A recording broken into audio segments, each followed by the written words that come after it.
حضرت سیدنا عمر رضی اللہ تعالی عنہ جلیل القدر ہستی ہیں جنہیں حضور علیہ السلام نے اللہ سے مانگ کے لیا۔ سارے صحابی رسول کریم صلی اللہ علیہ وآلہ وسلم کے مرید ہیں، لیکن جناب عمر میرے حضور کی مراد ہیں۔ 39 لوگ جب اسلام لا چکے، 39ویں شخص حضرت امیر حمزہ رضی اللہ تعالی عنہ تھے، اور ان کا ایمان لانا مسلمانوں کے لیے بہت بڑی ڈھارس اور بہت بڑے حوصلے کا سبب و ذریعہ بنا۔ تو میرے حضور نے ہاتھ اٹھا لیے، کہا اے اللہ، ایک شیر دیا ہے امیر حمزہ، ایک شیر اور عطا کر دے، اب تیری مرضی، عمر بن خطاب دے دے یا عمر بن حشام دے دے۔ حضور دعائیں مانگ رہے اور یہ ہاتھ میں تلوار لیے غیظ و غضب سے بھرے ہوئے گھر سے نکلتے ہیں کہ بانی اسلام کا چراغ ہی بجھا دینا ہے۔ راستے میں ایک صاحب ملے اور کہا کہ عمر، تیور کوئی اچھے نہیں لگتے، خیر تو ہے، کدھر جا رہے ہو؟ کہا چراغ اسلام بجھانے جا رہا ہوں، یہ روز کا مسئلہ ختم ہونے لگا ہے میرے ہاتھوں۔ مسکرا کے بولے گھر کی خبر تو لو۔ کہا میرے گھر کو کیا ہوا؟ کہا تمہاری بہن فاطمہ بھی نوکر بن گئی ہے رسول اللہ صلی اللہ علیہ وسلم کی۔ غصے سے بھرے ہوئے اپنی بہن کے گھر کا رخ کرتے ہیں، اندر سے قرآن پڑھنے کی آواز آ رہی، غصہ اور بڑھ جاتا ہے، دروازے کو زور زور سے کھٹکھٹاتے ہیں۔ اہل خانہ سمجھ گئے ماجرا کیا ہے، گرجدار آواز ہے جناب عمر کی، دروازہ کھولو۔ جلدی سے معلم کو چھپا دیا اور بہن آگے بڑھ کے دروازہ کھولا۔ کہا تم سابی ہو گئے ہو، دین چھوڑ دیا تم نے، بتوں کی وفا ترک کر دی اور بے تحاشا مارنا شروع کیا۔ بہن کا سر پھٹ جاتا ہے، خون بہنے لگتا ہے اور یہ مارتے چلے جاتے ہیں۔ فاطمہ بنت خطاب بولی عمر، تم خطاب کے بیٹے ہو، سنو میں بھی خطاب کی بیٹی ہوں، جو ظلم جو جبر کرنا ہے کرو، میں محمد عربی کا دامن نہیں چھوڑوں گی۔ سوچنے پہ مجبور ہو جاتے ہیں وہ کون سی طاقت ہے جس نے بجلیاں بھر دی اس کے اندر۔ کہا جو تم پڑھ رہے تھے مجھے بھی سنا سکتے ہو؟ کہا تمہیں غسل کرنا ہوگا۔ عمر اپنے بدن کو دھو رہے ہیں، میرا رب دل دھو رہا ہے۔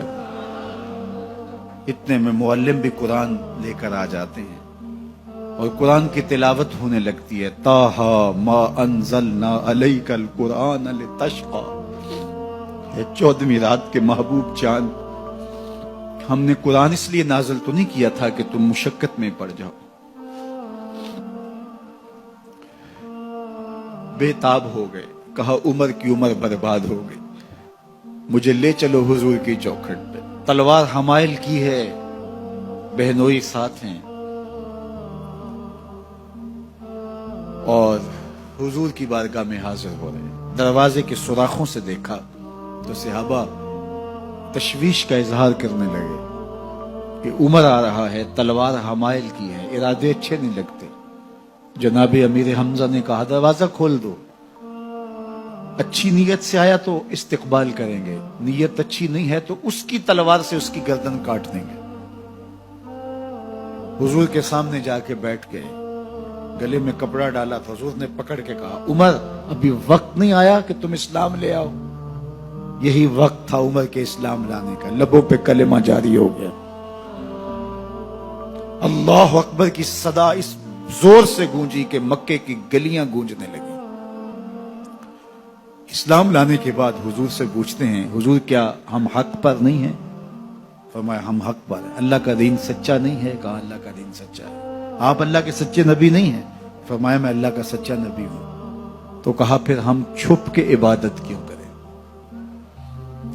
اب مسلمانوں کی 2 صفیں بنتی ہیں، ایک صف کی قیادت امیر حمزہ کرتے ہیں، دوسری صف کے آگے آگے عمر بن خطاب چلتے ہیں، اور حضور درمیان میں ہیں، اور یہ ملکوتی قافلہ صحن حرم میں آ کے اعلانیہ عبادت کرتا ہے۔ حضرت عبداللہ ابن مسعود رضی اللہ تعالیٰ عنہ فرماتے ہیں عمر کا اسلام لانا اسلام کے لیے عزت کا سبب بنا، اسلام کے وقار کی علامت بن گیا۔ ایک ایک کے دروازے پہ جا کے دروازہ کھٹکھٹا کے کہتے ہیں، وہ تو اور خبر سننے کے لیے بے چین تھے کہ یہ بانی اسلام کی زندگی کا چراغ بجھانے گیا تھا، کوئی خبر لایا ہوگا۔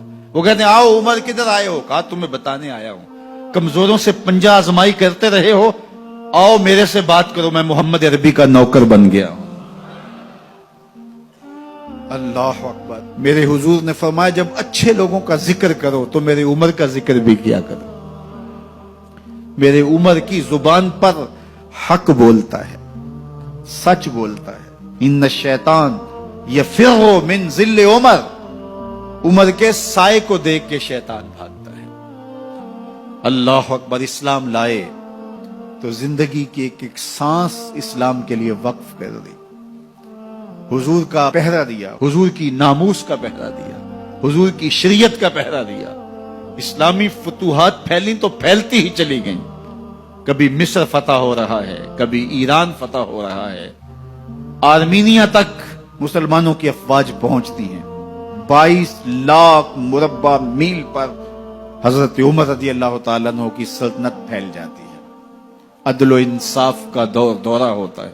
زمانے نے دیکھا کہ غیر مسلم بھی عدالت میں کھڑا ہے تو اسے خوف نہیں ہوتا تھا کہ میرے سے ناانصافی ہوگی، اس لیے کہ حکومت عمر